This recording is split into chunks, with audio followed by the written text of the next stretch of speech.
नमस्कार, मैं हूं सौरभ शर्मा। प्रधानमंत्री नरेंद्र मोदी के नेतृत्व में आज हिंदुस्तान ने इतिहास रच दिया। प्रधानमंत्री ने आज कोरोना के खिलाफ जंग में वैक्सीनेशन का शुभारंभ किया और बीते 4.5 घंटों से हिंदुस्तान में दुनिया का सबसे बड़ा टीकाकरण अभियान जारी है।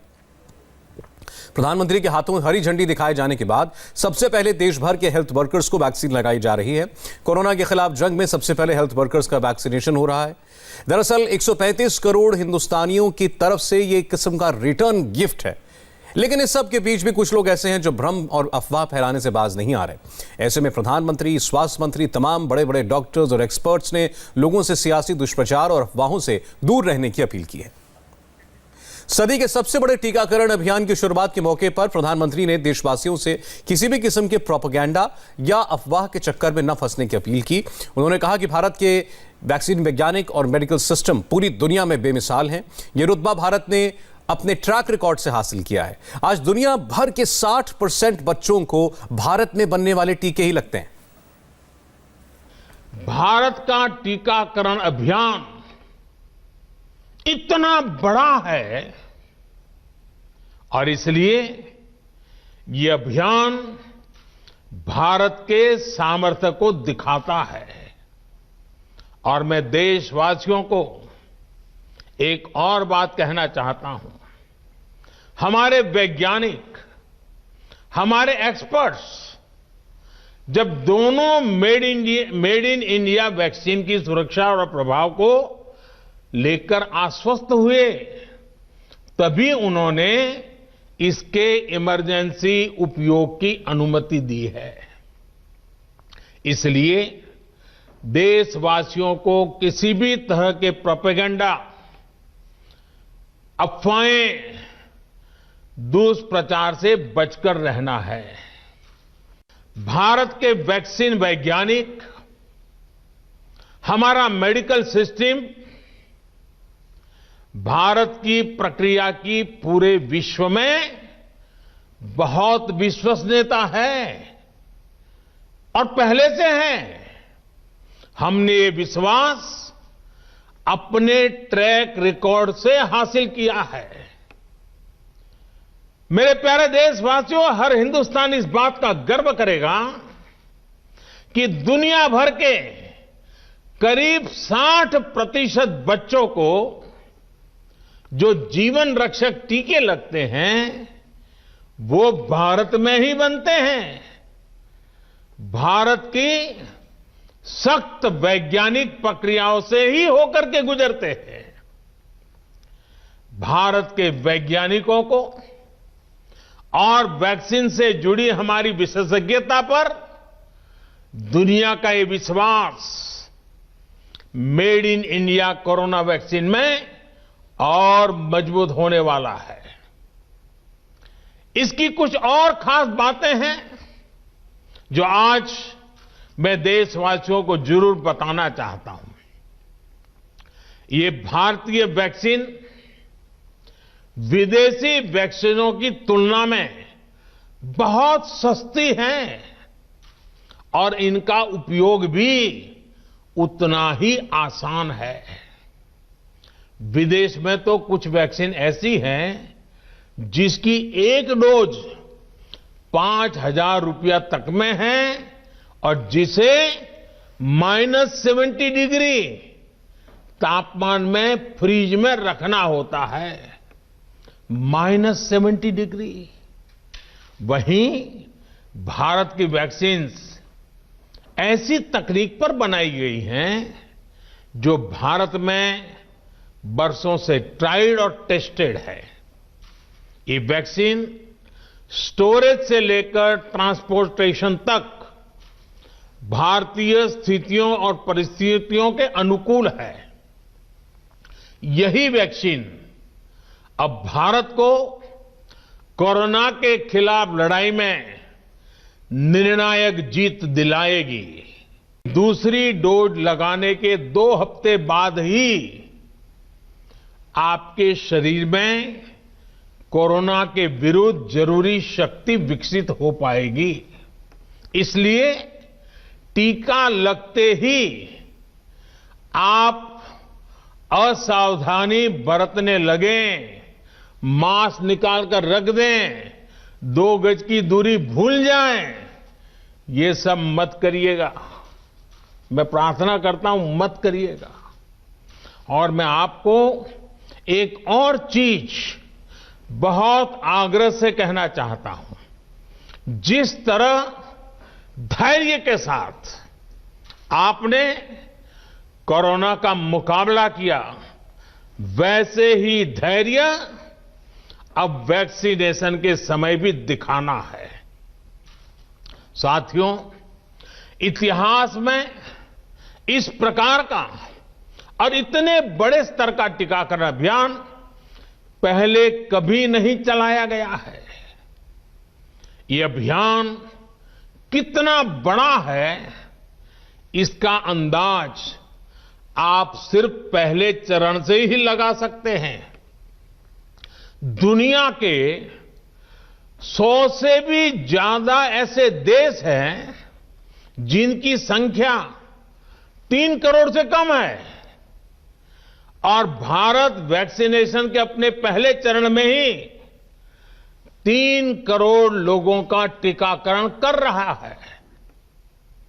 दूसरे चरण में हमें इसको 30 करोड़ की संख्या तक ले जाना है।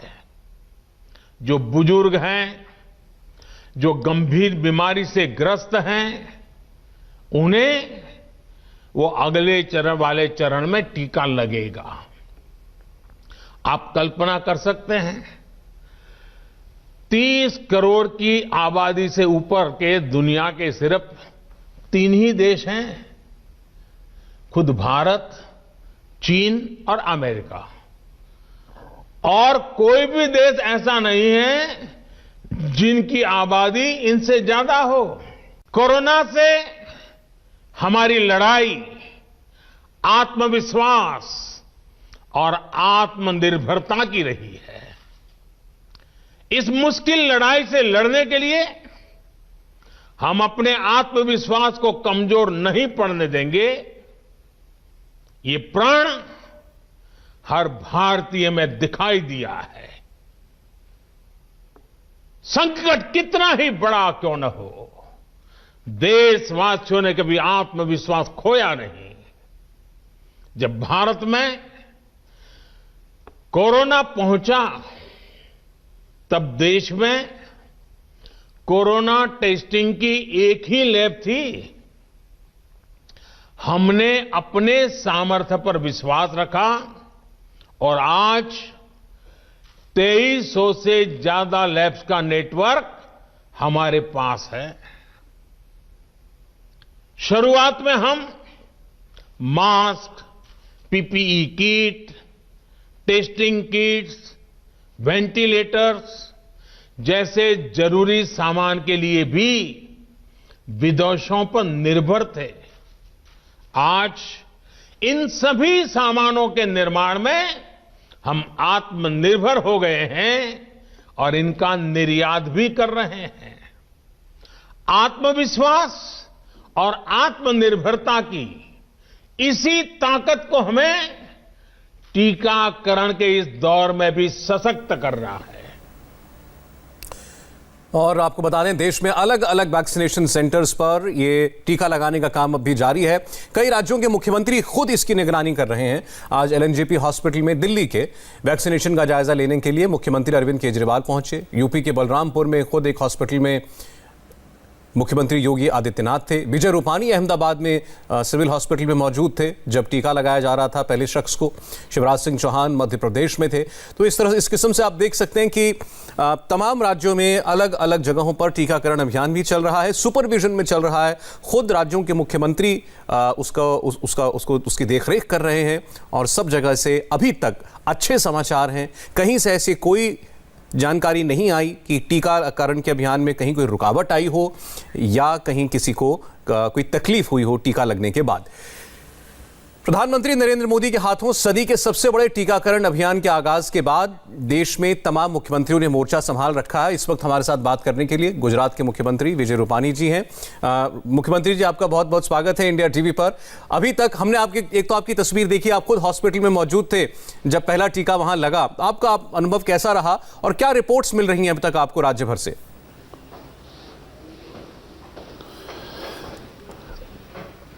सबसे पहले तो आज का दिन पूरे भारत के लिए नहीं बल्कि पूरे विश्व के लिए एक खास दिन है, क्योंकि प्रधानमंत्री मोदी जी ने दुनिया का सबसे बड़ा टीकाकरण का शुभारंभ किया है और भारत में बनी हुई हमारी स्वदेशी वैक्सीन आत्मनिर्भर भारत की वो प्रतिकृति है। और आज सुबह प्रधानमंत्री जी ने कार्यक्रम लॉन्च किया, बाद में पूरे देश में ये कार्यक्रम शुरू हो गया है। हमारे गुजरात में भी 161 जगह पर ये कार्यक्रम शुरू हो गया है। हम लोग अहमदाबाद में भी मौजूद थे। हमारे यहाँ अहमदाबाद के सभी टॉप डॉक्टर्स जिनकी बहुत बड़ी प्रतिष्ठा है, IIMA के अध्यक्ष भी है, उन सभी लोगों ने आज टीका लगाते हुए इस कार्यक्रम का शुभारंभ किया है। इससे क्लियर मैसेज गया है पूरे गुजरात में कि टीका लगाना आवश्यक है और सब हम टीका लगाएंगे। ऐसा पूरा वायुमंडल गुजरात में इस कार्यक्रम के कारण अच्छी तरह से बन गया है। सर, यह बता पाएं अगर आपकी इस पहले चरण के अंदर गुजरात में कितने स्वास्थ्य कर्मियों का टीकाकरण करने का लक्ष्य है और उसमें कितना वक्त लगेगा? हमारे यहाँ 4,33,000 हेल्थ वर्कर्स, हमारे इस हेल्थ केयर वर्कर्स इस प्रथम तबके में वो टीका लगाएंगे और इसके बाद फ्रंटलाइन वर्कर्स 3.47 लाख ये टीका लगाएंगे। तो अभी आज 16,000 लोग को टीका लगेगा। भारत सरकार जिस तरीके से हमको छूट देंगी, इसके आधार पर हम पूरा टीकाकरण करने के लिए सक्षम है। 17,000 वैक्सीनेशन सेंटर गुजरात में तैयार करके रखा है। अगर पर डे 100 एक केंद्र पर टीका लगाना है तो करीब 1,70,000 पर डे हम टीका लगाने के लिए गुजरात ने पूरी व्यवस्था बनाकर रखी है और हम सक्षम है। आप ये कह रहे हैं कि अगर आपको वैक्सीन मुहैया करा दी जाए तो आप एक दिन में 1,70,000 लोगों को टीका लगा सकते हैं, जो आज पहले दिन केवल 16,000 को लग रहा है। सही बात है, क्योंकि आज से शुरू हुआ है, धीरे धीरे हमें टीका मिलने लगेगा, वैक्सीन आने लगेगी भारत सरकार की ओर से और इसके आधार पर हम बढ़ाते जाएंगे। और मैंने बताया कि हमारी व्यवस्था पर डे 1,70,000 के लिए वी आर रेडी। मुख्यमंत्री जी, ये और बताइएगा कि क्या अभी तक आपको जो रिपोर्ट्स मिली हैं उसमें किसी भी वैक्सीनेशन सेंटर में किसी भी व्यक्ति को किसी किस्म की शिकायत या तकलीफ की कोई रिपोर्ट है वैक्सीन लगने के बाद? हमारे यहाँ आज अभी तक काफी लोगों को टीका लग गया है, एक भी कोई कंप्लेंट नहीं आई है और कोई प्रॉब्लम भी नहीं हुआ है। सब लोगों ने टीका लगाने के बाद तुरंत ही वो अपने काम पे वापस चले गए हैं। कोई प्रॉब्लम अभी तक यहाँ दस्तखत नहीं हुआ है। और आपके यहाँ भी दोनों वैक्सीन आई हैं अलग अलग अनुपात में, कोवैक्सीन भारत बायोटेक वाली और सीरम इंस्टीट्यूट की कोविशील्ड? हमारे यहाँ एक ही वैक्सीन आई है जी, सीरम हमारे यहाँ एक ही वैक्सीन आई है, पूना वाली ऑक्सफोर्ड की। ये मैं आपसे इसलिए पूछ रहा था क्योंकि देश भर से हमने भी ये देखा कि कोई एक वैक्सीनेशन सेंटर से भी किसी शिकायत की खबर नहीं आई। लेकिन कांग्रेस पार्टी के कुछ लीडर्स जो हैं, सीनियर लीडर्स जो मेंबर ऑफ पार्लियामेंट भी हैं, उनकी तरफ से ये कहा गया कि लोगों के ऊपर वैक्सीन थोपी जा रही है, ये हमारे ऊपर होना चाहिए, हम कौन सी वैक्सीन लगाना चाहते हैं, कौन सी वैक्सीन नहीं लगाना चाहते। तो इसको एक कंट्रोवर्शियल रूप दिया जा रहा है। ये हमारे लिए ये बड़ी कमनसीब बातें हो रही हैं। कांग्रेस और ऑपोजिशन के लोग इसमें भी पॉलिटिक्स कर रहे हैं। ये पूरी मानव जात के कल्याण के लिए एक बड़ी वैक्सीनेशन का ड्राइव बन रहा है। लेकिन आप सबको पता है कि कांग्रेस की मानसिकता क्या होती है। जब इस देश में प्रधानमंत्री मोदी जी ने सेना का गौरव बढ़ाते हुए एयर स्ट्राइक की थी, तब भी इन लोगों ने सवाल उठाए थे। राम मंदिर का एक बहुत अच्छा न्यायिक फैसला हुआ, तब सुप्रीम कोर्ट पर भी उन्होंने टीका आलोचना की थी। चुनाव इतने एक निष्पक्ष चुनाव हो रहा है, फेयर चुनाव हो रहा है, फिर भी ईवीएम पर ये सब लोग बार बार सवाल उठा रहे हैं। ये उनकी आदत बन गई है। कोई अच्छा काम में अच्छी बात करनी नहीं है, सिर्फ आलोचना करनी है। लोग भी जान गए हैं, कांग्रेस की नीति रीति को भी प्रजा जनता अच्छी तरह से जान रही है, और इसके कारण उनकी हालत यही है। क्या करें हम भी। लेकिन मुख्यमंत्री जी, कोई भी अगर इस किस्म की बात कहता है तो लोगों में कुछ लोगों में यह भ्रम जा सकता है कि शायद वैक्सीन सेफ नहीं है। आप लोग तमाम डॉक्टर्स एक्सपर्ट्स बार बार कह रहे हैं, और आज तो डॉक्टर्स ने खुद ये दोनों वैक्सीन लेकर के ये बता दिया कि पूरी तरीके से सुरक्षित हैं। लेकिन आपको जमीन पर कहीं कोई रेजिस्टेंस दिख रही है लोगों में, खास तौर पर भारत बायोटेक वाली वैक्सीन को लेकर के, कि वो वैक्सीन नहीं लेना चाहते? नहीं, हमारे यहां एक भी लोगों ने कंप्लेंट नहीं की है, किसी ने उसके ऊपर कोई आलोचना की है। जनता तैयार है, क्योंकि जनता को पूरे मोदी जी पर भरोसा है। भारत सरकार अच्छी तरह से कोविड में जिस तरीके से मैनेजमेंट किया, मार्गदर्शन दिया, लोगों को पूरा भरोसा मोदी जी पर है। और ये कांग्रेस और बाकी ओपोजिशन जो भी बात करेंगे, कोई सुनने वाला नहीं है।